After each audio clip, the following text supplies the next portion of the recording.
Cab बहुत तेजी से सड़क पर भाग रही थी। उससे ज्यादा तेज गति से अन्नू के मन में उथल पुथल मची हुई थी। बस ईश्वर कुछ मोहलत दे दो, अम्मा को यहाँ लाकर अच्छे से इलाज कराऊंगी। टैक्सी की गति तेज थी, पर जाने क्यों अन्नू को वो रेंगती हुई लगी। ड्राइवर को झल्ला कर बोली, भैया थोड़ा तेज चलाओ। मैडम जी, हम तो तेज चला रहे हैं, पर आपको जल्दी है, इसीलिए आपको तेज गति भी धीमी लग रही है। ड्राइवर भी उसकी मनोदशा समझ रहा था। उसने कैब की गति और तेज कर दी। अंधेरा छट गया था। ठीक उसी तरह उसके मन में भी दुविधा की चादर हट गई थी। एक निर्णय लेने में उसे थोड़ी देर जरूर हुई थी, पर आत्मविश्वास बढ़ गया था। सूर्य की सुनहरी रश्मियां अपनी पूरा छटा के साथ रोशनी फैला रही थी। बचपन में हर परेशानी में अम्मा की गोद ही उसी समस्या का निवारण दिलाती थी। अम्मा का आंचल उसके लिए हमेशा तैयार रहता था। रोहन को अम्मा उतनी अहमियत नहीं देती थी जितनी उसको देती थी। लड़का लड़की में भेदभाव वाले उस समय में भी अम्मा अनु को ही अहमियत देती थी। आज उसे सब कुछ अच्छे से याद आ रहा था। रोड एक्सीडेंट में जब अनु और रोहन दोनों को चोट लगी, तब अम्मा अनु को लेकर लिए ही चिंतित थी। बाबूजी भले रोहन के पास रहे, पर अम्मा ने एक मिनट के लिए भी अनु को नहीं छोड़ा। अम्मा को अथाह प्यार करने वाली अनु अचानक से इतनी बदल क्यों गई? अम्मा समझ नहीं पाई। अनु की उपेक्षा उन्हें दिल का मरीज बना दी। आज जिंदगी और मौत की लड़ाई लड़ रही थी वो। चाची की बात पर क्यों विश्वास कर उसने अम्मा से नाता तोड़ा? हर पल साथ देने वाली जननी ने उसे भले जन्म न दिया हो, पर जननी का नाम सार्थक किया उन्होंने। याद है अनु को, दूसरे शहर जा पढ़ाई करने के लिए ना बाबूजी राजी थे, ना दादी, ना अम्मा ने ही मोर्चा संभाला था।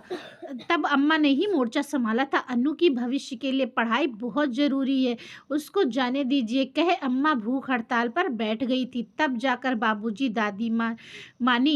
और आज अगर अनु एक मल्टीनेशनल कंपनी में जॉब कर रही थी तो सिर्फ अम्मा की बदौलत, वरना एक निम्न मध्यम वर्गीय परिवार की लड़की की पढ़ाई पर कौन इतना खर्च करता है?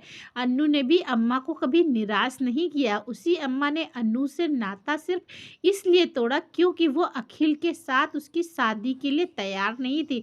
अखिल उसका ऑफिस में सहयोगी था और चाची का दूर का भतीजा था। कब अनु उससे प्यार की गिरफ्त में पड़ गई थी वह समझ नहीं पाई। अम्मा को बताया तो उन्होंने अखिल जमा नहीं, वो शादी के लिए मना कर दी। चाची बोली, इतना अच्छा घरवर है, अपनी जाई होती तो क्या मना करती है? बस अनु को ये बात लग गई। कहते हैं ना, कितना भी अच्छा कर लो, पर एक छोटी सी गलती जीवन भर की अच्छाई खत्म कर देती है। इंसान बस गलती ही याद रखता है, अच्छाई भूल जाता है। यही हाल अनु का था। ना कि पीछे छुपे कारण को नहीं समझी और रूठ गई। बाबूजी फोन करते रहे, अम्मा बीमार है, तुमको देखना चाहती है, पर जिद पर उतरी अनु अनसुना कर गई। साल भर बीत गया तो भला हो सुरेखा मौसी का, जो कल मॉल में मिल गई और असलियत बता गई। तुरंत घर आ अनु कैब पर घर के लिए निकल गई। कितनी बड़ी उसने गलती कर दी। जिस माँ ने उसे 3 महीने की अबोध उम्र से पाला, कभी अपना आराम और खुशी नहीं देखी, उसी माँ को दूसरे के कहने पर सौतेली समझ बैठी। उसकी अपनी माँ तो 3 महीने की छोड़ चली गई। बाबूजी दूसरा ब्याह नहीं कर रहे थे। उनकी अन्नू को सौतेली माँ सताएगी, पर जब अम्मा यानी माधुरी को देखा तो उनकी शंका निर्मूल साबित हो गई और माधुरी ने भी उन्हें कभी शिकायत का मौका नहीं दिया। नई नवेली माधुरी उस 3 महीने की बच्ची की माँ बनने पहले बनी, बाबूजी की पत्नी बाद में। वो तो कोई बच्चा नहीं चाहती थी, पर सास की पोते के अरमान से उन्हें माँ बनने पर विवश कर दिया। भगवान से बेटा ही मांगती थी, जिससे उसकी अनु का हक बरकरार रहे और परिवार भी पूर्ण हो जाए। अखिल के बारे में अम्मा ने जो जानकारी जुटाई वो अच्छी नहीं थी। अखिल की पहली पत्नी को ससुराल वालों ने दहेज के लिए जला दिया था। ये बात अखिल ने कभी उसे बताई थी कि अखिल ने भी उसे बताई थी कि उसकी पत्नी ने आत्महत्या कर लिया था उसको फंसाने के लिए। उसने विश्वास भी कर लिया था, पर अम्मा सब कुछ जानकर शंकित हो उठी। सच्चाई बता उसका दिल नहीं तोड़ना चाहती थी, इसीलिए उसकी शादी नहीं करने पर अड़ गई थी। अखिल के प्रेम में अंधी हुई अन्नू वही देख रही थी जो अखिल दिखा रहा था। ईश्वर मुझे एक मौका दे दो, मेरी अम्मा को ठीक कर दो। मन ही मन अन्नू कतई कई मनौती मांग रही थी, मेरी अम्मा मत छीनना। टैक्सी अस्पताल पहुंची। ऑपरेशन रूम के बाहर बैठे चिंतामग्न बाबूजी, पास खड़े रोहन।